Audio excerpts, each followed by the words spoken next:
South to Propontis by Henry Andrew Ackermann, originally published in Planet Stories, Fall, 1941. Narrated by Tom Trussell. It wasn't the grim thought that he would be dead in a few moments that filled the mind of Don Moffat so much as the bitter realization that a 16-year-old suspicion had been confirmed too late. Across the small room, a mad light burned in the bloodshot eyes of his uncle. In spite of the raw liquor he had drunk, the grimy paw that held the old electronic gun was steady. Beyond the battered hut's open door, heat-blasted desert pulsated as a tiny sun beat savagely down on the arid, sterile wastes from the inferno's distant rim. It was that southern rim, a mere uneven thread of rust, to which Don had raised his eyes so many times that day, his heart light with the thought that he was going to Propontis, and from Propontis to a greener world beyond, a world he had dreamed of one day seeing, a world where water wasn't priceless. Earth. Just entering his 20s, he had spent his life on the Martian wastelands, a motherless kid who had trailed a diamond-mad father over the wilderness of sand and rock. Don had been 7 when they struck the Susie lode. There were plenty of the rough stones, and his father sent for the boy's uncle and his own brother. Together they were to mine and share alike. Shortly after his uncle had arrived, Don found his father with a charred hole in his heart, bleaching on the sand. Uncle Fred had cursed at him when he wept. Later, though, the man explained that it must have been one of the native Martians. Don believed him then, but as he grew and came to know his uncle, he began to doubt. That morning, Uncle Fred had abruptly announced that they were through, that the last gem had been mined from the Susie lode. But there were many diamonds in the plastic boxes, enough to satisfy any man. They would pack their iguana, Gecko, and make ready for the long trek. So Don had stowed the saddlebags and water tanks. Gecko was ready and waiting outside. Don's last act was to gather his own scanty belongings. He was in the hut alone when Uncle Fred came in. Don raised his eyes to find himself staring into the bellied muzzle of the electronic gun. "Desert brat," said Uncle Fred thickly, "I'll blow you so wide open that there won't be a square meal left for a whirler." And now Don knew that he was to die by the same hand that had killed his father, and Fred was through with him. The boy had helped to mine the gems, but his uncle had never intended that he should live to share them. That was why Uncle Fred had been drinking all day, to bolster up his courage to do deliberate murder. He raised the gun an inch. Don saw his finger tighten on the trigger. He closed his eyes, knowing that it would be all over in a moment. The paper-thin walls of the hut vibrated with the thunderous crash of an electronic pistol.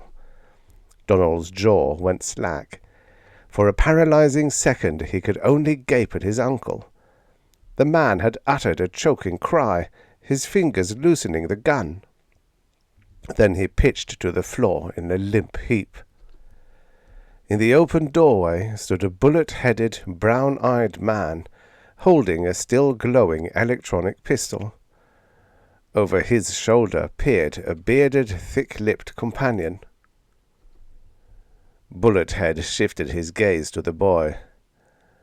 "Glad we showed up?" he asked, grinning. "Sure am, thanks," said Don, eyeing the two men closely. They weren't settlers, nor native-born sons of settlers. For the strangers walked with difficulty. They had yet to learn the gliding stride that was second nature to Don, and their complexions had never been one on Mars. "You must be Don," said Bullethead. "Right," said Don shortly. "What's your tag?" "Call me Pete. I heard about you from your uncle last time he was in Strada." Strada was the diamond centre of Mars, Don knew. His uncle had been there a month ago with some specimens. There were only 3 kinds of people in Strada, the boy thought: businessmen, police, and thieves. Hastily he ruled out the first 2. His uncle must have told too much about his payload. These men had decided to cash in before it had reached a civilized city. Pete's brown eyes wrinkled. "Right, son," he said amiably. "We're here for the diamonds. Consider yourself lucky to be alive. Now just keep your mouth shut and pack that lizard of yours. We're going to Propontis." Don didn't ask any more questions. While he was filling the water tanks from their stores, he thought with desperate clarity and speed. They were city men, earthmen, and could have hoofed it all the way. He knew how an iguana could go sullen and completely intractable if it were mishandled. That, he guessed, was what had happened to the outlaws' pack lizard. From the thin crust of sand on their boots, the boy guessed that they hadn't had to walk more than a few miles. Don turned and caught a glance that the 2 outlaws exchanged. In that look, the boy read an answer to any other question in his mind. Don knew then that he had escaped death at his uncle's hands, only to face it eventually from these 2. Pete eyed him quizzically. "Let's get going," said the outlaw. "We'll put some distance between us and this shack before we camp for the night." The boy gave Gecko a friendly whack on the tail. The lizard cocked a lazy eye and ambled off, the rest following. Behind him, Don could hear the 2 men talking in low undertones. Only one snatch of conversation was clear. "Dumb Martian," Pete had grunted, and his friend had snickered agreement. The boy smiled to himself. Yes, he thought, he was a dumb Martian. What chance had he had to learn in a land where everything withered under the scorching sun, and where only ugly venomous creatures survived? True, he had read his father's old books, but he had only half understood them. They were mostly treatises on practical mining and engineering, the rest unreal blood and thunder tales of life in the space lanes. 2 hours later, Pete called a halt. He never took his eyes off Don as preparations were made for the night camp. His companion cooked a meal out of tins. The outlaws ate most of it and flung the scraps to the boy. "Brought plenty of water?" asked Pete, tilting a canteen. Don nodded. "That's good, because if we run short, you'll be the first to do without. When's the soonest we can expect to get to Propontis?" 4 days, said Don shortly. Pete raised his brows. "That long?" he asked. "We'd better bunk for the night." He pulled out his sleeping bag and dropped it on the bare sand. Don smiled grimly. That was no way to live on the desert, he knew. The boy burrowed down until he struck the red layer of sand that retained the day's heat. There he spread his sleeping bag and crawled carefully in after taking off his heavy sand shoes. With his free arms he banked the red sand over his legs before unfolding the top flap. "Kid," called out Pete. "Yes," said Don, stopping short in his preparations. "I thought I'd tell you. I have my blaster under my pillow, and I'm a light sleeper. Get that?" "Yes," said Don coolly. He went on with his bedding. The boy had no intention at all of running away. The desert was his friend, but the most implacable enemy that these city men could hope to find. Whether or not Pete slept lightly, Don didn't know. He awoke snug and warm when dawn was striping the wastelands with rosy hues. As he looked into the horizon, he knew that the day would be a blistering one. The outlaws awoke stiff and lame, barely able to crawl out of their sleeping bags, and not even knowing that they had made the mistake of sleeping on the hard-packing top layer of sand. By the time they had started and eaten a meagre breakfast, the outlaws had swilled down a full quart of water apiece. Don wisely contented himself with the moisture to be found in the green food he had packed. As the full glare of the sun began to strike the scorching sands, the two earthmen began to lag. Don slowed his gait for them. They called for water often, so often that at last he was forced to remind them that they were drinking too much. Pete glared at him out of his red-rimmed eyes, false geniality gone. "Brat," he snarled, "you'd like to see us die of thirst, wouldn't you?" Don didn't answer, and silently gave them water whenever they called for it. By noon, both men were suffering from the choking heat. In the early afternoon, Pete called a halt, coughing dryly. "We're stopping here," he said hoarsely, raising a limp arm at an outcropping of rock that shelved over a stretch of sand, casting a jet-black shadow. The boy did not speak, but he knew that these rock formations were little less than refractory furnaces, concentrating in one innocuous spot the terrible radiations of the desert sun. Pete coughed again, his smooth skin paling. Suddenly, a sort of sympathy came over the boy. "Look," he said, tossing a bit of vegetation under the rock. It crisped and blackened. The outlaws stared, first at the cinder and then at Don. Pete's face twitched with strain as he spoke. "Smart kid. Maybe you're too smart for us." His hand fell to his belt, where he wore his bell-mouthed electronic pistol. The other of the two laid a hand on his arm. "Cut that out," he said slowly. Then, turning to Don, "Thanks, kid." Stolidly he spread out his sleeping bag and squatted down on it to await the night. Pete sprawled face down, breathing heavily till the darkness fell. Then Don, who had bedded down Gecko the iguana, and the other slid him into the sleeping bag. Before he put up the flap of his own bag, Don turned to the silent outlaw and said, "Half a tank of water left. Ought to hold out if we're easy on it. There's a water hole ahead. There was one, I mean. Maybe it isn't dried up, but it's the wrong season." "Right," said the outlaw. Nothing more was said that night. In the morning, after packing, Don measured out the remaining water into 3 canteens. He gave one to each of the outlaws and put his own on Gecko's back. The heat was worse than the day before. By noon, Gecko was voluntarily picking up speed, the spines on his horny back moving first one way and then the other. Don knew the signs. The lizard sensed water ahead. "We can't be sure," Don shortly told the Earthman.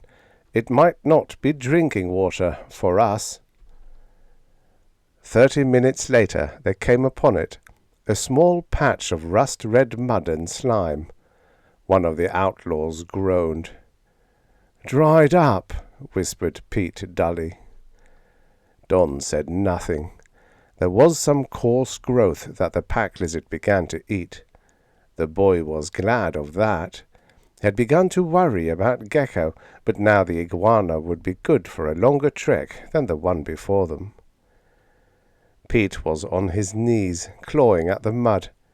The other watched him for a moment, then looked at Don inquiringly, who shook his head. "He'll only poison himself," said the boy. The outlaw took his companion by the collar, hoisted him to his feet.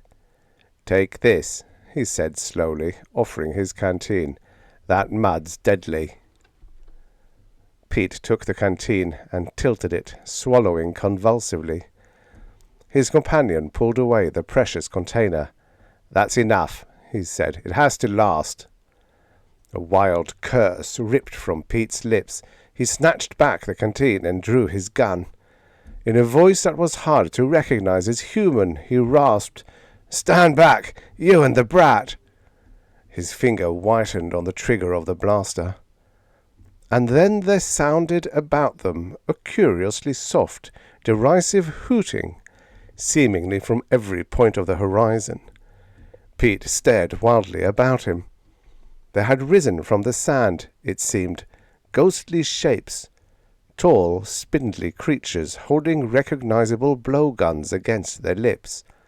The outlaw's gun lowered, and he looked at Don. "Native Martians," said the boy. "Don't shoot. They know how to use those blowguns. They might not harm us." There was no time to say more, for the weird creatures had noiselessly advanced on them, holding spread before them what seemed to be heavy draperies. Don hadn't even to wonder before one of the things was clapped over his head. He felt himself being picked up and carried. Part of the time consumed by the enforced journey he dozed fitfully, but while he was awake he thought with strange clarity and precision, dreaming of the other greener world he had hoped to see. The boy was almost stifled under the heavy folds of the blanket when, after hours of travel, the Martians removed it. Free of the torment, he drew a deep breath, blinking his eyes as he looked about him. The first thing he saw were the two Earthmen peering dazedly about them, their eyes not yet accustomed to the sudden change of light. And when Don looked beyond the outlaws, he gasped in stunned astonishment. Fronting them were the ruins of an old city. That, he thought, must have been why they had been covered with the blankets.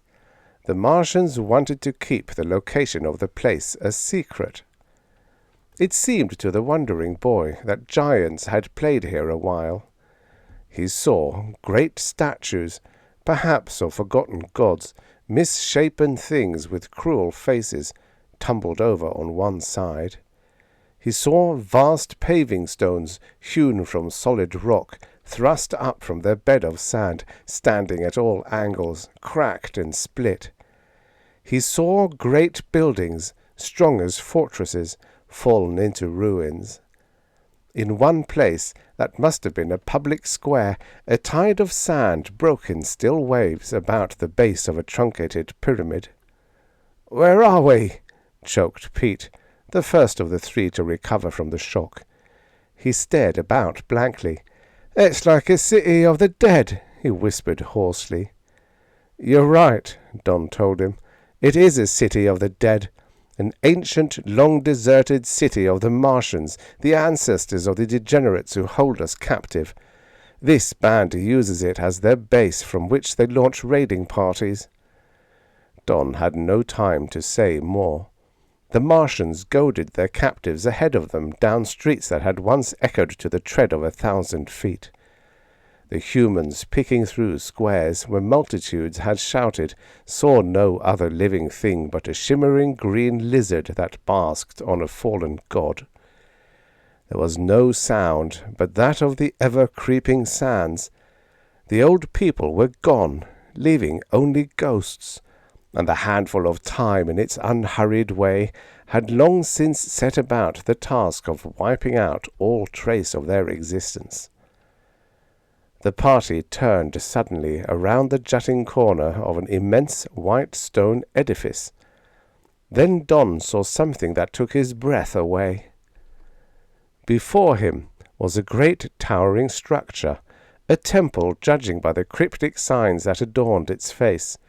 Before the temple was a sunken triangular amphitheatre of shining yellow stuff. A glance told Don that the great pit was made of shining bars and heavy slabs of hand-hammered and hand-polished metal. Don wondered why the outlaws were eyeing the sunken pit so intently. Since he had been raised on Mars, Don had never heard of gold. But it was the birds perched on the top ledge of the amphitheatre that caught Donald's attention as he neared the temple. There were hundreds of them, whirlers with plump bodies and pinkish eyes, iridescent sloth poking busily with their long sharp beaks, spotted cotasi standing in sombre dignity, and everywhere huge black seminas. Don paused. These birds made him cold in his stomach. "What are those?" asked Pete, his smooth face uneasy. "Birds native to Mars," said the boy, "but I've never seen them in such numbers." The Martians and their prisoners halted before a small square stone building. Pete was singled out by one of the gangling creatures and yanked inside of the little structure. The other outlaw was forced in after him. Don watched with a strange feeling of detachment as the two vanished into the building. It was the heat, the withering heat, that caused that. It sapped all the strength from one's body and left him feeling slow and dim-witted. As he stood there, he noticed belatedly something he had been looking at all the while but had not really noticed. It was a small clump of stunted trees, growing a few paces back from the edge of the amphitheatre. Their crooked branches were overladen with the globes of some bright red fruit. A sudden impulse came on him. He could just touch one of the limbs. A moment later, one of the red fruit was in his pocket. He forgot about the thing as soon as he saw Pete and his guards emerge from the building. "What happened?" the boy asked. The outlaw coughed dryly. "They showed me some kind of machine. Motor something. I don't know what they wanted." He grinned feebly. A moment later the man backed away in alarm as one of their captors approached him. Deliberately the Martians flung the contents of a clay gourd into the outlaw's face. The Martians laughed, a hollow, croaking boom that sounded like sacrilege in that city of the dead.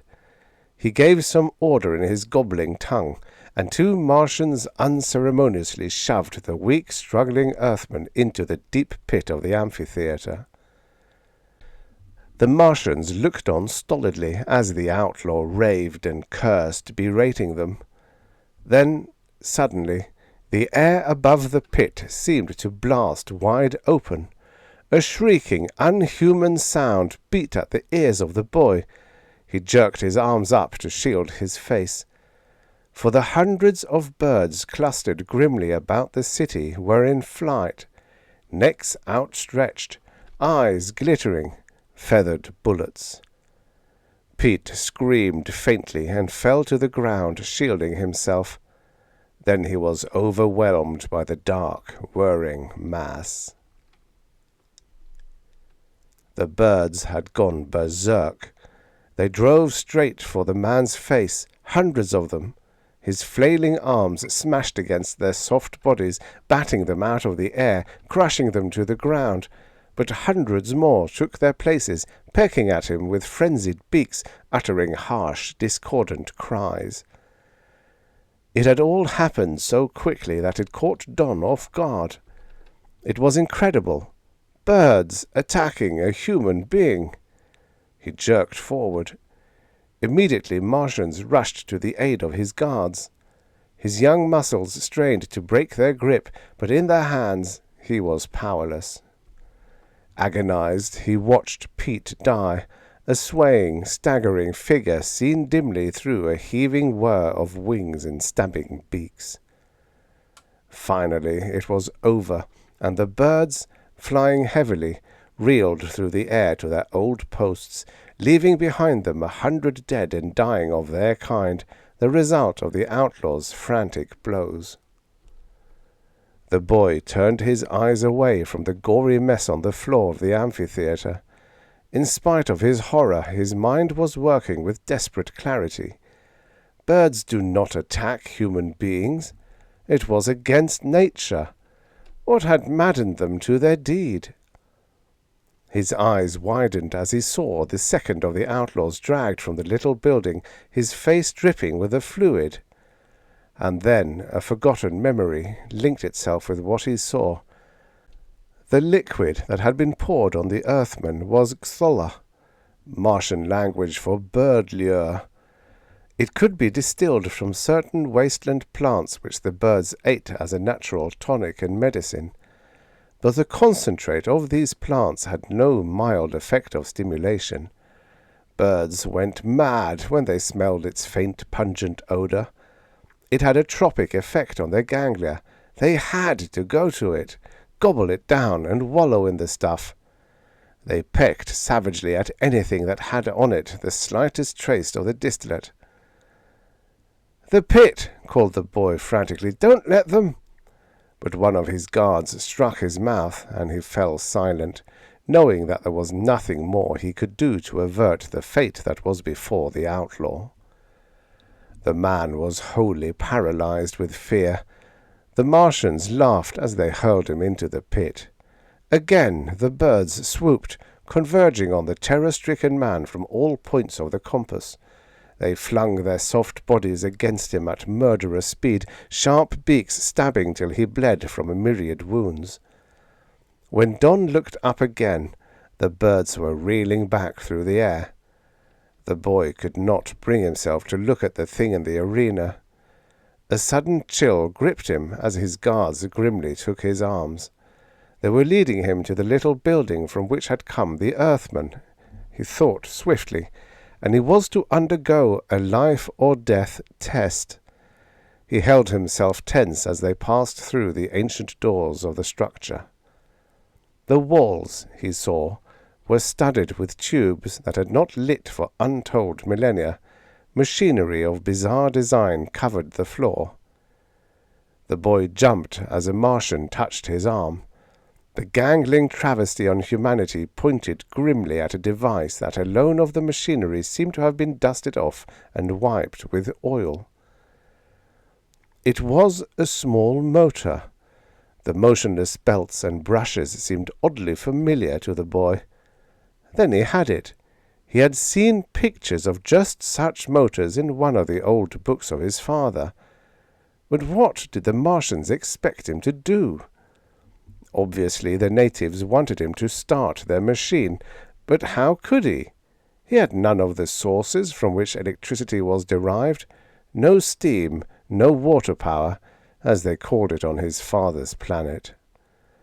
As Don glanced at the open door and saw the crowd of demoniac faces framed in its portals, he knew what fate awaited him if he failed.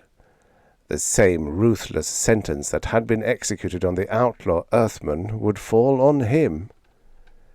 The eyes of his guard became dull and deadly as he saw Don did nothing to the motor. Then the idea came. Feverishly the boy went to work, racking his brains for all the details in that old book. Electricity for the Practical Miner. He remembered the title clearly and ground his knuckles into his eyes to bring before them the simple diagrams that he once had learned. Hesitantly, he salvaged from a pile of scrap in one corner of the room 2 metal plates and lengths of wire.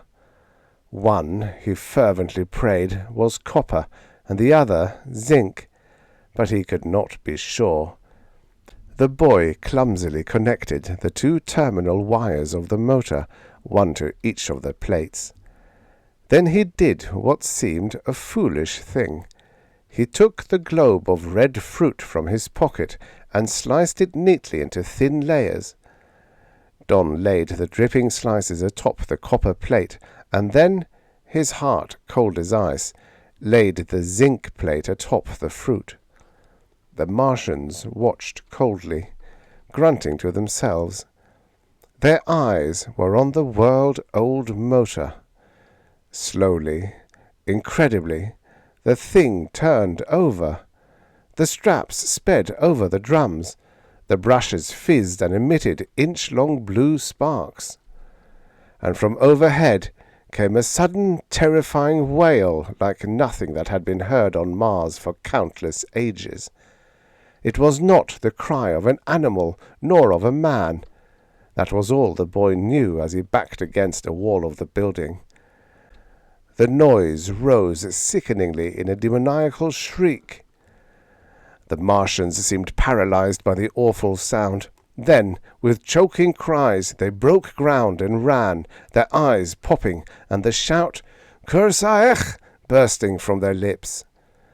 Don knew little of the language, but he did know that their cry was, "Demons!" The natives fled with the speed of wild things, and the boy found himself alone.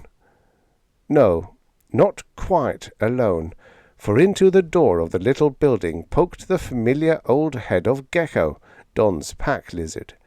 He nearly embraced the ugly creature. It would have been hell to go without water for another minute. From the canteen on the iguana's back, Don took a long, refreshing swig. Then he turned again to the motor. It was still turning over, but more slowly.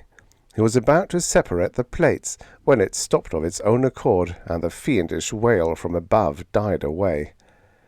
The boy nimbly scaled the webwork construction and pried about the tangle of machinery until he found the obvious answer. It had been a blower operated by the motor, to which had been attached a simple siren. Burglar alarm, perhaps, or danger signal, he thought. At any rate, it had saved him. He laughed as he descended slowly. The old book had been right. Fruit acid between zinc and copper made the simplest sort of generating battery cell. What knowledge he had possessed he had used to the full. He drank again from the canteen. And a few moments later, with Gecko at his side, he left the city of the dead behind. Don was going to a greener world. The end. Subscribe for your daily stories of futures past. Second star to the right and straight on till morning.